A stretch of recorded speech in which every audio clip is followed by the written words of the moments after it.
के पास। अरे मेरी नीली वाली लुंगी नहीं दिख रही है। विभा की अम्मा, कहाँ रखी है लुंगी? अरे वो तो विभा ने परसों ही धोकर रखी थी आपकी अलमारी में, देखो वहीं होगी। वो ना मैंने आज धो दी, मुझे लगा कि गंदी हो गई होगी। अरे कैसे गंदी हो गई थी, उसे तो मैंने पहना भी नहीं। हे भगवान, इस लड़की के कपड़े धोने की आदत से परेशान हो गया हूँ मैं। जितना तो घर में राशन नहीं आता, उससे कहीं ज्यादा डिटर्जेंट पाउडर का खर्चा है। इसकी शादी करवा दो, शादी जाए अपने घर में ही करे काम, फिर चाहे घर के कपड़े धोने हो या पूरे गांव की। हाँ ठीक बोल रही हो, देखता हूँ मैं कोई लड़का। वो दिन भी आ जाता है जब विभा को देखने लड़के वाले आ जाते हैं। लड़की मुझे अच्छी लगी। होने वाली सास कहती है, बेटी अगर कुछ पूछना है तो पूछ लो।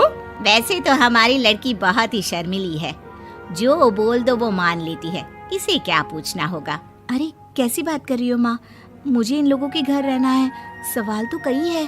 हाँ हाँ बेटा, पूछ लो ना, क्या पूछना है। आप लोगों के घर कपड़े कौन धोता है? सास का मुंह बन जाता है। देखो, अगर तुम ये कहना चाहती हो कि तुम्हें कपड़े धोने नहीं आते तो सुन लो, कपड़े मैं ही धोती हूँ, लेकिन तुम्हारे आ जाने के बाद मैं रुमाल तक नहीं धोऊंगी।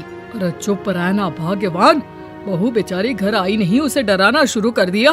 वो क्या है ना बिटिया, अभी तक तो ये कल्लू की माँ ही धोती थी, लेकिन अब तुम्हारे पापा तो दहेज में वॉशिंग मशीन देंगे ही। तभी विभा की माँ बोल पड़ती है, सवाल भी पूछा तो क्या, वैसे भाई साहब मशीन की तो फिर भी कपड़े धोने की कैपेसिटी होती है, मतलब जो बिटिया दे रहे हैं ना विभा, इसे कपड़े धोने का बहुत शौक है। ये आप लोगों के क्या आस पड़ोस गांव मोहल्ले सबके कपड़े धो दे और उफ तक ना करे। बाहर देखा नहीं आपने कितने कपड़े सूख रहे हैं, सब हमारी बिटिया ने ही तो धोए हैं। बस भी करो ना माँ, शर्म आ रही इतनी तारीफ सुनकर। और तो और एक दाग निकाल कर दिखाओ तो मान जाऊँ। हाँ अच्छा अच्छा, माफ करना बेटा, मैंने गलत समझा, हमें तो रिश्ता बहुत पसंद है। और ऐसे जुड़ जाता है रिश्ता कपड़े धोने का शौक रखने वाली विभा का।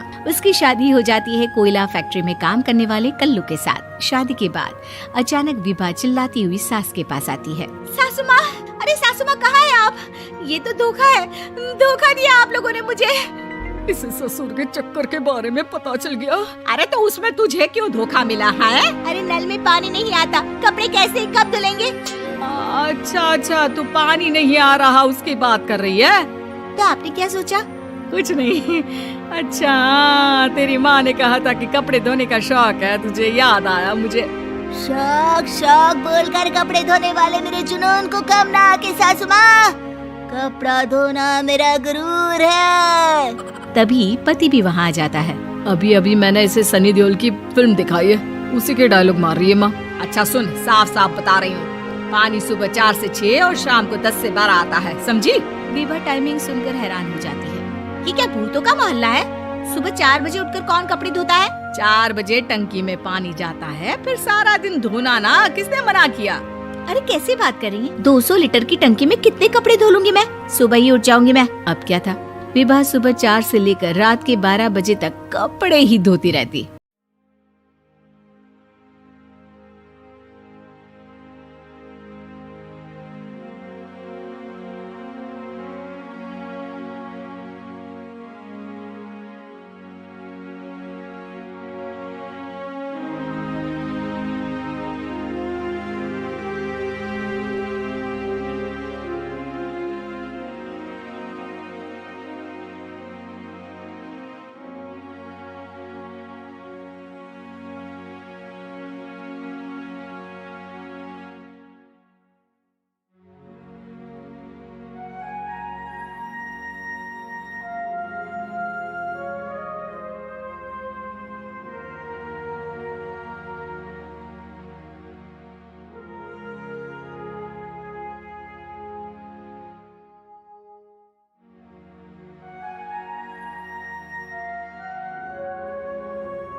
एक रोज सास पड़ोस से निकलकर कहीं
जा रही होती है कि साथ वाली कहती है, हाँ कल्लू की माँ, जरा ये बताओ कि 2 साड़ी है, 2 ब्लाउज और एक पेटीकोट और एक नाड़े वाला लंबा कच्छा। हाँ तो अरे तो क्या, कितना लोगी धुलाई ये बताओ। धोबन दिख रहे हैं हम क्या? हमारे पति सरकारी नौकरी से अभी अभी रिटायर हुए हैं और बेटा सुपरवाइजर है कोयला फैक्ट्री में। धोबन समझ रखा है हमें। हाय रे कल्लू की अम्मा, माफ कर दो, वो तो मोहल्ले में यही सब बता रहे थे कि तुमने बहू को कपड़ा धुलवाने के काम में लगा दिया है। सास को पड़ोसन की बात सुनकर गुस्सा आ जाता है। वो घर पहुंचती है जहां घर के बाहर ही इतने सारे कपड़े सूख रहे होते हैं जितने कि किसी धोबन के घर पर। अरे ओ कल्लू की दुल्हन, बाहर निकल।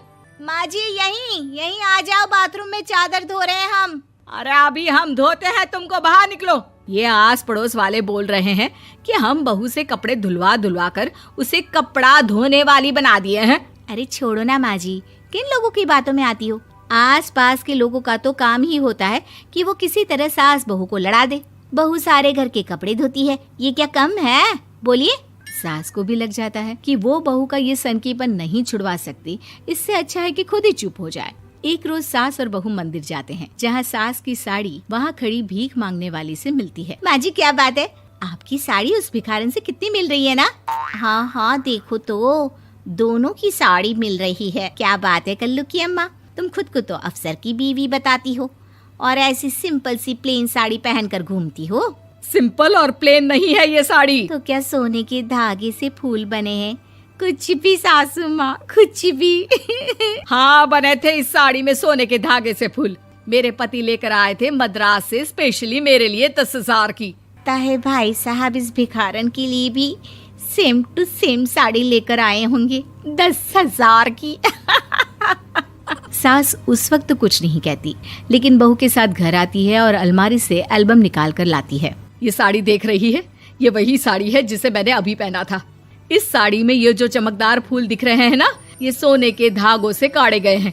लेकिन तू लोकल वॉशिंग मशीन ब्रश से घिस घिस कर सारे फूलों को निकाल कर साड़ी प्लेन कर दी। मुझे माफ कर दीजिए सासू माँ। और तो और, जब मैंने तुझे तेरी गलती के लिए कुछ नहीं कहा, लेकिन तूने तो सबके सामने मेरा मजाक ही बना दिया। क्यों? बहू को समझ में आ जाता है कि अब से उसका कपड़े धोना